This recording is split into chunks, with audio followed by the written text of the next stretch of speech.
سب بولیے رضی اللہ تعالی۔ عمر فاروق رضی اللہ تعالیٰ عنہ کا مبارک زمانہ ہے۔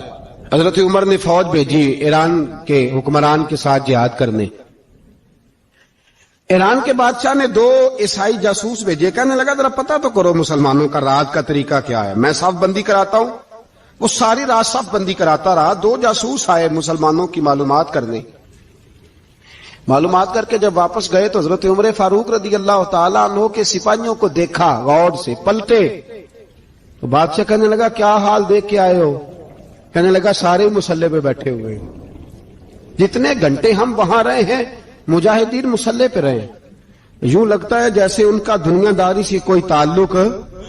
اور کہنے لگے بادشاہ کوئی ایسی طاقت ہے جس کو وہ بلا رہے تھے، کوئی ایسی قوت ہے جس کو وہ پکار رہے تھے، ہمیں بھی وہاں کھڑے ہو کے محسوس ہوتا تھا کہ ہاں کوئی ہے جو آ جائے گا ان کی مدد کے لیے، کوئی ہے جو پہنچے گا ان کی مدد کرے گا۔ ایران کا بادشاہ کہنے لگا مجھے سمجھ آ گئی ہے، وہ جسم کی طاقت سے ہی نہیں لڑتے، وہ کوئی غیبی طاقت ہے جس سے وہ لڑتے ہیں۔ بھائی وہ غیبی طاقت بھی تو ہمارے پاس ہم نے ناراض کر لی ہے نا، وہ بھی تو نہیں نا، مسجد کا رخ بھی تو کوئی نہیں۔ اور میں نے پچھلے جمعے بھی کہا تھا، پھر کہتا ہوں، وہن ہو گیا امت کو۔ نبی پاک نے فرمایا امت کو وہ کیا ہے، دنیا سے محبت ہو گئی ہے، موت سے کراہت ہو گئی، وہن ہے۔ صحابہ کرام کو موت سے بڑا پیار تھا، موت سے بڑی محبت کر، ہماری طرح نہیں، وہ کہتے تھے مریں گے تو منو مٹی، تو وہاں ٹھیک ہے عذاب قبر حق ہے، لیکن میں کہا کرتا ہوں سالوں کے بعد جو پردیس سے ماں کے پاس آئے، ماں اسے عذاب نہیں دیتی، اس کا ماتھا چوما کرتی ہے۔ اور بھائی جو رب کریم کی بارگاہ میں جائے گا تیرا کیا خیال ہے، گل سڑ جائے گا؟ مدینے والے حبیب نے فرمایا قبر المومن روضۃ من ریاض الجنہ، فرمایا میرا مومن جب قبر میں جاتا ہے تو اللہ جنت کے سارے دروازے کھول دیتا ہے، وہ تو اللہ کی رحمت میں پہنچتا ہے۔ کون کہتا ہے مومن مر گئے، وہ تو قید سے چھوٹے اپنے گھر گئے۔ کون کہتا ہے قبر میں عذاب ہے تو صرف عذاب ہی ہے، ہاں مجرم کو سزا ملے گی، لیکن مومن ہمیشہ جہنم میں، وہ بالآخر جنت میں جائے گا، بالآخر جنت میں جائے گا۔ اور کسی درویش نے بات کی، وہ کر کے چلے گئے، بر کمال ہی کر گئے، کہنے لگے دوزخ میں میں تو کیا، میرا سایہ نہ جائے گا، کیونکہ رسول پاک سے دیکھا نہ جائے گا۔ نبی پاک سید عالم علیہ السلام کے غلام تو دیکھو نا، ساری زندگی عمر فاروق بخاری پڑھو تو صحیح، ساری زندگی عمر ہر نماز کے بعد کہتے تھے اللہم ارزقنا شہادت فی سبیلک، اللہ بسترے پہ موت نہ دینا، موت مجھے شہادت کی دینا۔ حضرت سیدنا مولا علی شیر خدا کرم اللہ تعالیٰ وجہ الکریم ساری زندگی کہتے رہے اللہ علی نے میدان میں عمر گزاری ہے، اسے شہادت کی موت عطا فرما۔ او بھائی یہ تو شہادتیں مانگنے والے۔ حضرت امام حسین میدان کربلا میں کھڑے تھے، شمر کہنے لگا حسین تیری چاروں جانب موت ہے، تو آپ فرمانے لگے تجھے ابھی ہمارا پتہ ہی نہیں، موت سے تو ہمارا پیار چلتا ہے۔ اور فرمایا یہ شہادت تو ہمارا پیچھا کرتی ہے، پہنچ جاتی ہے جہاں ہم ہوتے ہیں، موت سے ڈر آ رہا ہے۔ مسلمان کا مرنے کو دل نہیں کرتا، ورنہ وہ اتنی بڑی کوٹھی میں کون رہے گا؟ مرنے کو دل اس لیے نہیں کرتا کہ وہ جو 6 کروڑ 10 کروڑ ڈالر لوٹ کے رکھے ہیں، مر گئے تو کھائے گا کون؟ وہ فقیر فاقہ مست تھے، ان کا گھر ہی کوئی نہیں تھا، ان کے بینک بیلنس ہی کوئی نہیں تھے، وہ کہتے تھے گھر ہمارا ہے وہ جو ہمارے رب نے تیار کیا ہوا ہے، ہمارا بینک بیلنس ہے وہ جو ہمیں جنت میں جا کے ملے گا۔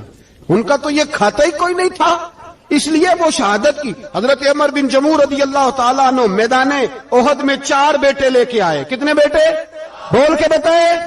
4 بیٹے لے کے عمر بن جموع آئے، اور خود ایک ٹانگ سے لنگڑے سے آپی ہیں، ٹانگ چھوٹی ہے، حضور کے سامنے کھڑے ہوئے کہا محبوبہ میرے 4 ہی تھے، میں 4 لے آیا ہوں، قبول کر لیں۔ تو حضور نے فرمایا تو کیوں تلوار اوڑے آیا ہے، یہ تو نے کیوں گلے میں اسلحہ ڈالا ہوا ہے؟ کہا یا رسول اللہ میں نے بھی تو جانا ہے نا۔ تو حضور نے فرمایا 4 بیٹے جو ہیں۔ تو حضرت عمر بن جموع نے بات کی، صحابہ کہتے ہیں ہم لبوں سے مسکرا رہے تھے، آنکھوں سے رو رہے تھے، کیا عجیب انداز ہے۔ حضور نے فرمایا عمر 4 بیٹے جو آ گئے تو رہنے دے۔ حضرت عمر رو پڑے، کہنے لگے محبوبہ کیا لنگڑے جنت میں نہیں جائیں گے؟ کیا حضور میں لنگڑا ہوں تو میرے لیے جنت کوئی نہیں؟ میرے حبیب پاک سید عالم صلی اللہ علیہ وسلم نے فرمایا عمر تو ضرور جنت میں جائے گا۔ کہا محبوبہ پھر بچے بعد میں جائیں گے، میں پہلے میدان میں جاؤں گا۔ ایک بی بی 4 بیٹے لے کے آئی احد میں، کہا محبوبہ کل کمائی تھی میں لے آئی ہوں، میرے پاس کوئی اور شے ہوتی تو میں بچا کے نہ رکھتی، بیٹے دے کے نا حاضری لگوا کے تو واپس دروازے پہ لے گئی۔ تو حضرت سیدنا عبداللہ ابن عمر فرماتے ہیں بی بی بول رہی تھی تو میرا جذبہ جہاد بڑھ رہا تھا، اپنے بیٹے کو کہنے لگی میں تمہیں حضور کے پاس چھوڑ کے جا رہی ہوں، جب تم میدان میں گرو گے تو میں تمہیں دیکھنے آؤں گی، دیکھنا تمہاری پشت پہ کوئی زخم نظر نہ آئے، اتنے تیر کھانے ہوئے سینے پہ کھانا، اتنے تلواروں کے نیزوں کے زخم برداشت کرنے ہوئے یہاں کھانا، پشت پہ زخم نظر نہ آئے۔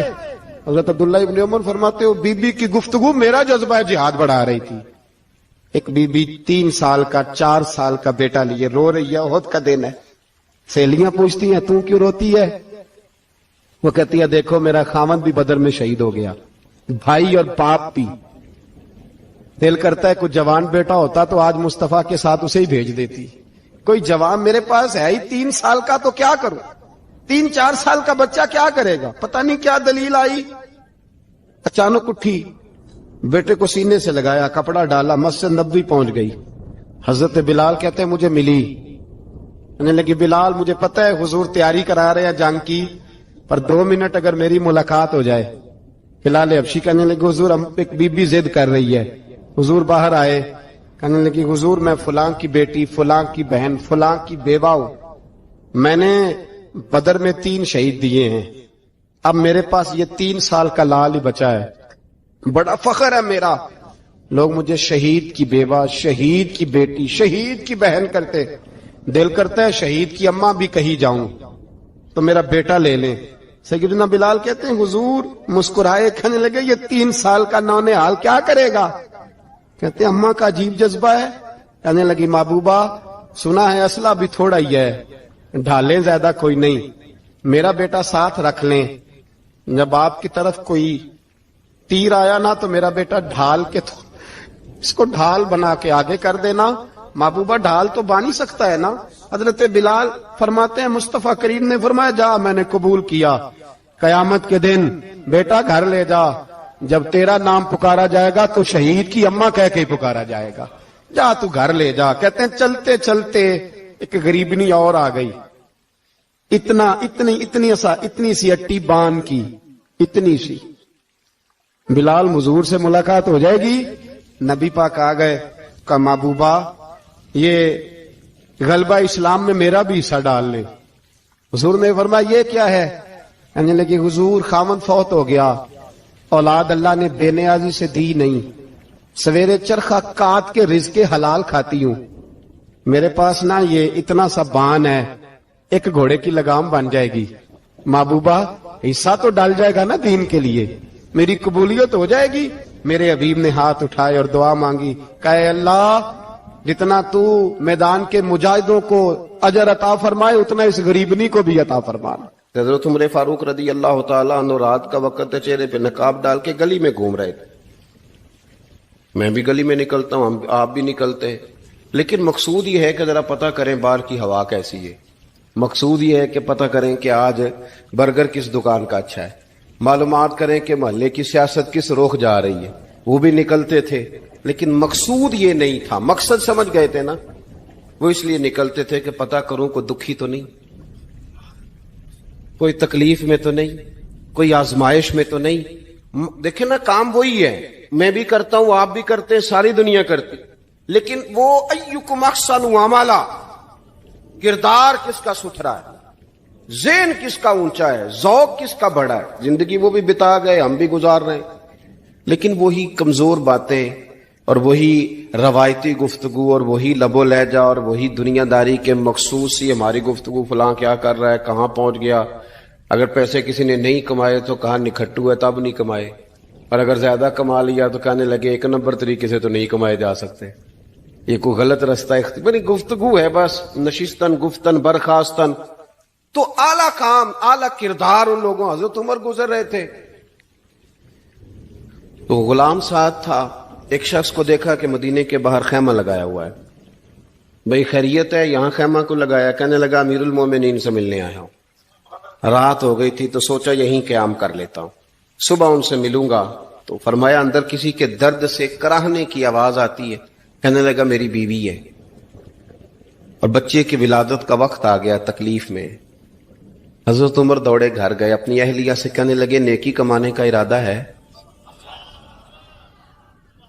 اس نے کہا ہے۔ مقصد سمجھ گئے تھے نا وہ لوگ، بالکل ہے۔ فرمایا جو ضرورت کی چیزیں ولادت کے وقت ہوتی ہیں لے لے، کچھ گھی لے لیا، کچھ چنے لے لیے، کچھ ضرورت کی چیزیں لے لی، خاتون کو ساتھ لیا۔ یہ خاتون اول کی بات کر رہا ہوں میں خاتون اول کی بات کر رہا ہوں۔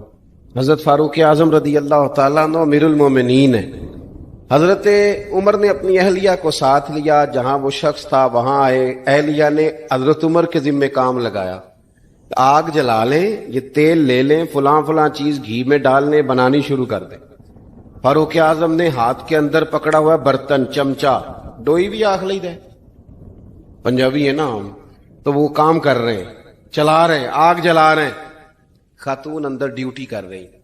تو وہ شخص جو تھا نا جس کی بیوی تھی، وہ کہتا میں 2-3 دفعہ کا غلام ادھر آ، فلانی چیز بتا۔ میرے ذہن میں یہ تھا کہ امیر المومنین نے کو بندہ کھڑا کیا آنے جانے والے مسافروں کا خیال کرے۔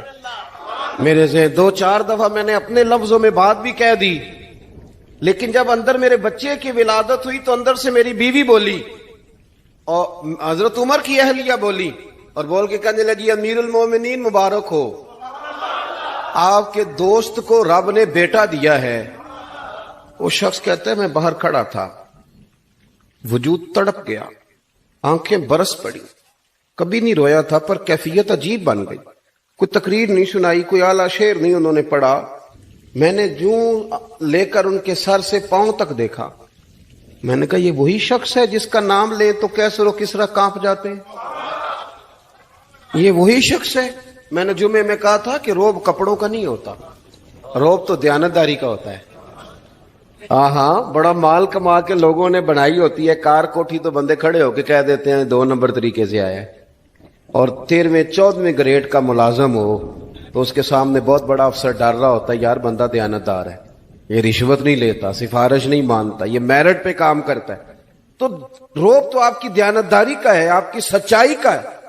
اپنی زندگی میں جو لوگ مقصد سمجھ گئے، مقاصد پا گئے، کچھ کر گئے، ہم ذرا الجھ گئے ہیں۔ پہلے اتنا شاندار مکان بناتے ہیں، پھر مرنے کو کس کا دل چاہے؟ اتنی محنت کر کے جو ہے وہ کوٹھی بنائی ہے تو اب چھوڑ کے کون جائے؟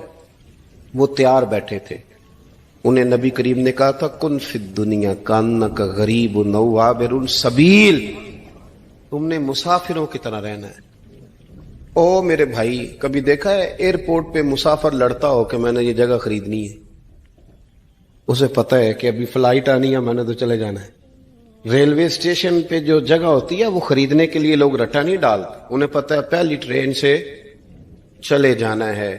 بس سٹاپ پہ جھگڑے نہیں ہوتے کہ یہ کرسی میری ہے، جانا جو ہے مٹی دیں تے مٹی رہنا ہی، ایویں کادی بلے بلے، اج مٹی دے اتے بندے آتے کل مٹی دے تھلے۔ اتنا زیادہ مقصد نہیں نا جب سمجھتے تو بے چین ہے، بے قرار۔ بعض لوگوں نے اتنے پیسے جمع کر لیے کہ اتنے کھا نہیں سکتے، اتنی ضرورت نہیں، لیکن اس کے باوجود ہے کہ وہ دوڑ ختم ہونے کا نام ہی نہیں لے رہی۔ حضرت صدیق اکبر رضی اللہ تعالیٰ عنہ امیر المومنین ہے۔ بادشاہوں کے بڑے بات ہوتی ہے، ہمارے ملک میں ایسے بھی بادشاہ گزرے ہیں کہ جو سفر پہ جاتے تھے تو خانسامے میں بھی لے جاتے تھے، باورچیوں کو بھی لے کے جاتے تھے کہ کھانا میری مرضی کا ہونا چاہیے۔ حضرت ابوبکر صدیق نے پانی مانگا، امیر المومنین، تو صحابہ نے نا شہد ملا پانی پیش کیا۔ کوئی اتنی لمبی بات تو نہیں، لیکن صدیق اکبر رو ہی پڑے، اور اتنا روئے کہ ہجکیاں بن گئیں۔ لوگ کہتے ہیں پتہ نہیں تھا کس بات پہ رو رہے ہیں، پر ہم بھی رو پڑے۔ حضور آپ کیوں روتے ہیں؟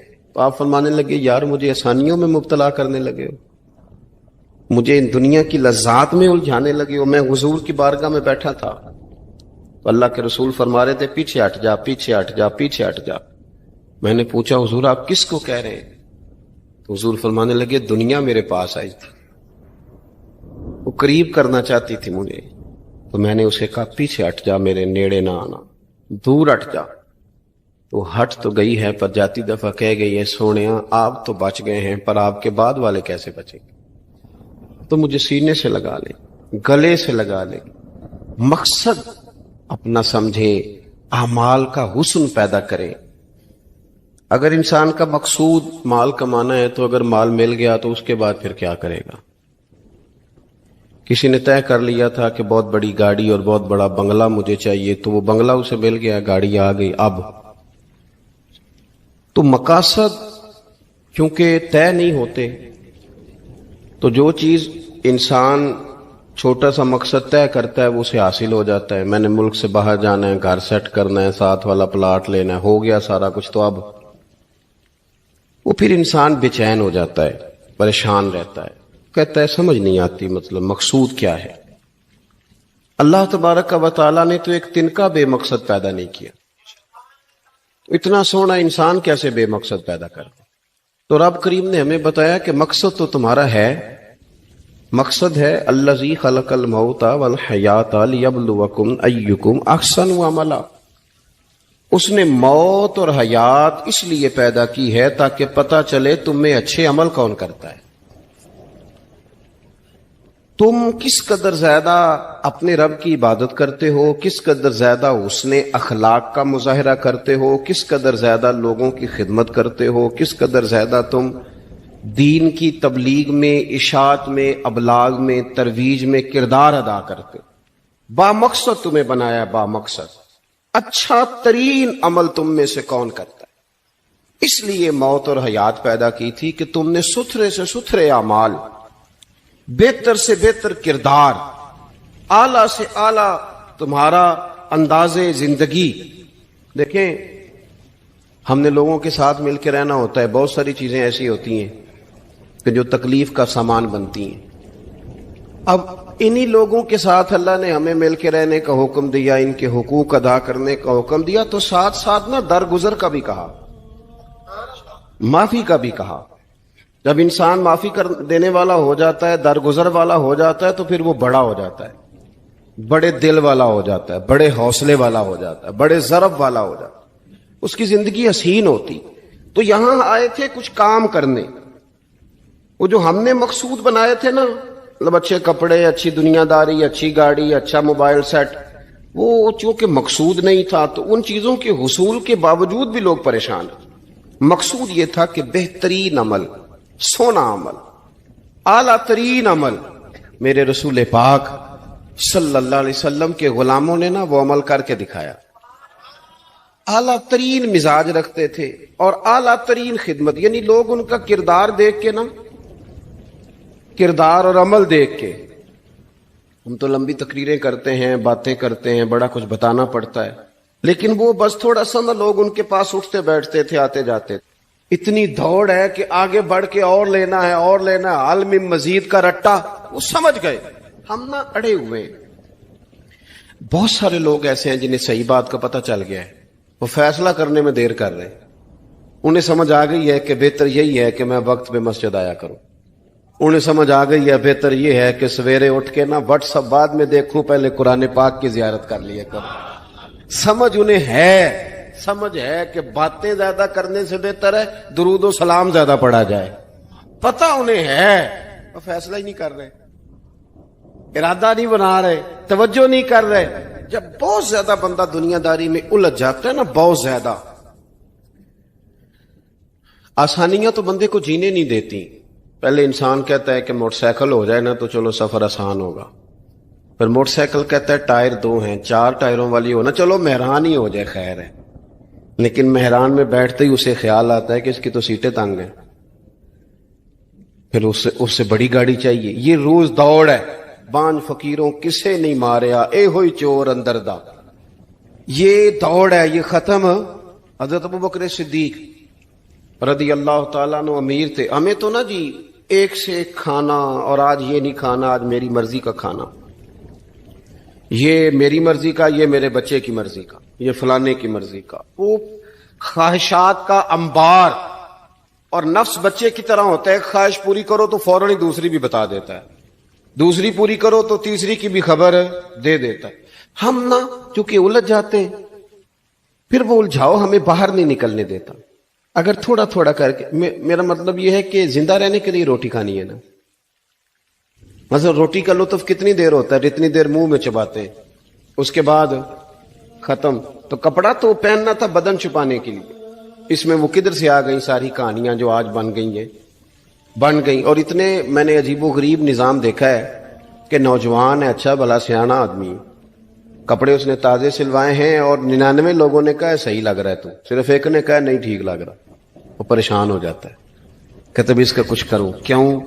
اس لیے کہ یہی سارا مقصود سمجھ لیا ہے، کپڑے پہننا، اسی میں الجھ جانا. میں اکثر دوستوں سے کہتا ہوں، میں خود کسی دوسرے کی بات نہیں کرتا، بہت زیادہ عمر نہیں میری، میں خود جایا کرتا تھا. شادی کوئی آ گئی تو 2-3 دن پہلے ابا جی کہتے تھے پرانے جوتے کچھ گنڈوا لا، کچھ پالش کرا لا، توڑے میں ڈال کے جانا موچی کے پاس، اس نے کچھ سیٹ کر دینے. اب کہاں رہ گیا جی یہ کام؟ چھٹی نہیں ہو گئی. اب کون سا ایسا سلسلہ ہے؟ وہ جو کہیں سے کپڑا تھوڑا پھٹ جاتا تھا نا، تو اماں اس کو اس طرح پیوند کراتی تھی کہ ڈیزائن بھی بن جاتا تھا اور کام بھی چل جاتا. کدھر گیا